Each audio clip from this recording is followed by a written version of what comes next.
നമസ്കാരം. നമ്മളൊരു രാജ്യത്ത് ജീവിക്കുമ്പോൾ ആ രാജ്യത്തെ നിയമം അനുസരിക്കാൻ ബാധ്യസ്ഥരാണ്. നിയമം അറിയില്ലെന്നൊന്നും പറഞ്ഞ് രക്ഷപ്പെടാൻ സാധിക്കില്ല. പലപ്പോഴും നിയമം അറിയാത്തതുകൊണ്ട് പ്രവാസികൾ പല കുഴപ്പത്തിലും പോയി ചാടാറുണ്ട്. ബയോമെട്രിക് വിരലടയാളം ഇനിയും രജിസ്റ്റർ ചെയ്യാൻ ബാക്കിയുള്ള പ്രവാസികൾക്ക് യാത്രാവിലക്ക് ഏർപ്പെടുത്തിയിരിക്കുകയാണ് കുവൈറ്റ് ആഭ്യന്തര മന്ത്രാലയം.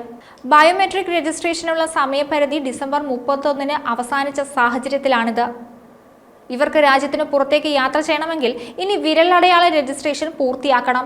ഡിസംബർ 31 മുമ്പായി ബയോമെട്രിക് രജിസ്ട്രേഷൻ നടപടികൾ പൂർത്തിയാക്കുന്നതിൽ വീഴ്ച വരുത്തിയവരുടെ സർക്കാർ ബാങ്കിംഗ് ഇടപാടുകൾ ജനുവരി 1 മുതൽ താൽക്കാലികമായി നിർത്തിവെച്ചിരുന്നു. ഇതിനു പുറമെയാണ് യാത്രാ നിരോധനം ഏർപ്പെടുത്തിയിരിക്കുന്നത്.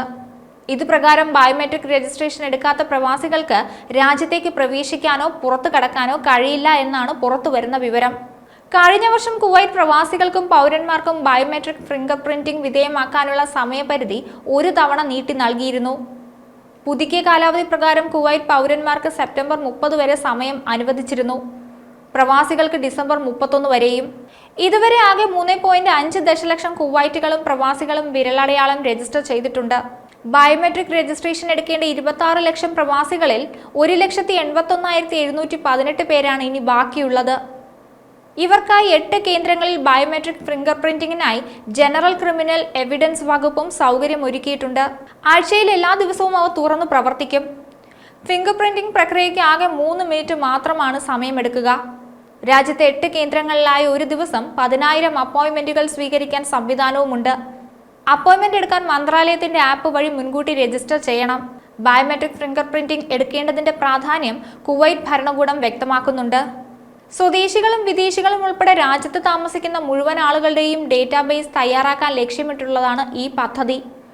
രാജ്യത്തിന്റെയും താമസക്കാരുടെയും സുരക്ഷ മുൻനിർത്തിയുള്ള പദ്ധതി കൂടിയാണിത്. 18 വയസ്സോ അതിൽ കൂടുതലോ പ്രായമുള്ളവർക്ക് ഇത് നിർബന്ധമാണ്. വ്യാജ പാസ്പോർട്ടുകൾ തടയുന്നതിനും ഇരട്ട പൗരത്വം അവസാനിപ്പിക്കുന്നതിനും ഇത് സഹായകമാകുമെന്നാണ് വിലയിരുത്തുന്നത്. 49 ലക്ഷം ജനസംഖ്യയുള്ള കുവൈറ്റിൽ 33 ലക്ഷം പേർ വിദേശികളാണ്. കുവൈറ്റ് പൗരന്മാർ കഴിഞ്ഞാൽ കുവൈറ്റിൽ ഏറ്റവും കൂടുതൽ രാജ്യക്കാരുള്ളത് ഇന്ത്യയിൽ നിന്നാണ്. മൊത്തം ജനസംഖ്യയുടെ 21% ഇന്ത്യക്കാർ. ഓരോ 10 പേരെടുത്താലും അതിൽ ശരാശരി 2 അതിലധികമോ പേർ ഇന്ത്യക്കാരായിരിക്കും. ഈജിപ്തുകാരാണ് ജനസംഖ്യയിൽ 3-ാം സ്ഥാനത്തുള്ളത്. ജനസംഖ്യയുടെ 13% ഈജിപ്തുകാർ. ബംഗ്ലാദേശികൾ 6%, ഫിലിപ്പൈൻസിൽ നിന്നുള്ളവർ 5% വരും. Nepal, Saudi Arabia, Sri Lanka, Syria എന്നീ രാജ്യക്കാർ ജനസംഖ്യയുടെ 3% വീതം. ബാക്കിയുള്ള 11% മറ്റ് രാജ്യത്ത് നിന്നുള്ളവർ. മറ്റൊരു വീഡിയോയുമായി വീണ്ടും കാണാം.